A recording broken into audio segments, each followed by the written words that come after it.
Mi nombre es Constantino Di Coco y hoy les voy a hablar de la Edad Oscura. La Edad Oscura se le llama al periodo de tiempo luego de que caiga el Imperio Romano de Occidente. Como podemos ver, este es un mapa del Imperio Romano antes de que caiga en el 476 después de Cristo. Podemos ver que el Imperio Romano dominaba parte de África y gran parte de Europa, incluyendo España, Francia, Inglaterra, Italia y partes de Alemania. Cuando el Imperio Romano cae, el poder se fragmenta y ya no existe un Estado central que controle todos estos territorios. Esto trae muchísima inestabilidad y conflicto a toda Europa. Este es un mapa de Europa 25 años después de la caída del Imperio Romano. Podemos ver que Europa está mucho más fragmentada y que se crearon pequeños estados que van a estar en conflicto entre sí constantemente durante todo este periodo. Esto ocurre porque las personas dominantes o los líderes en las distintas zonas, aldeas y ciudades se proclaman reyes de las mismas y crean sus estados, de los cuales compiten con los estados vecinos por la hegemonía sobre las tierras, la gente, las aldeas y las ciudades. Esta inestabilidad constante trae muchísimos problemas para Europa. Una de ellas, y la principal de todas, es la falta de un Estado central que le brinde protección a la población. Protección económica, como cuando hablamos de una moneda hegemónica que ya deja de existir y eso hace que las poblaciones vuelvan al trueque y ya no existe una moneda dominante en los distintos estados, por lo menos al principio.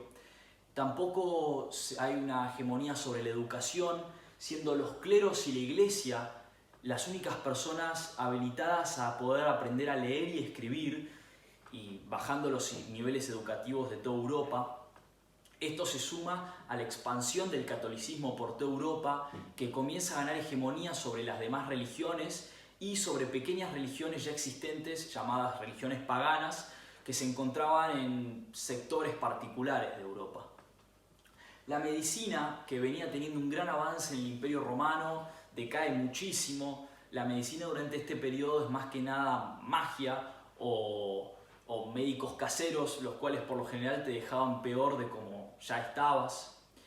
Es importante tener en cuenta que aquí comienza el primer feudalismo, en donde un rey domina una hectárea de tierra, la cual divide en partes y se las entrega a sus generales o soldados favoritos que la administran, y a cambio, cuando el rey decida la guerra contra un estado vecino, estos tienen que llamar a las armas a sus campesinos y crear así un ejército civil. ¿Por qué civil? Porque no habían ejércitos profesionales ni que estaban en constante entrenamiento, sino que cuando se llamaban las armas, los campesinos debían portar en lo posible una espada y una armadura y colocarse en el ejército sin ningún tipo de entrenamiento. Hay dos estados que pudieron salvarse de este caos. Por un lado está el estado vikingo al norte de Europa, el cual no era el más estable de todos, pero seguro que era más estable que el resto de Europa. Y el Imperio Romano nunca llegó a conquistarlos, por lo tanto nunca sufrió esta inestabilidad. Y por el otro lado estaban los francos, que unificados por Carlomagno pudieron establecer un estado estable y ordenado, por lo menos por un tiempo, hasta que Carlomagno murió y Francia fue dividido en tres partes y una vez más. Muchísimas gracias.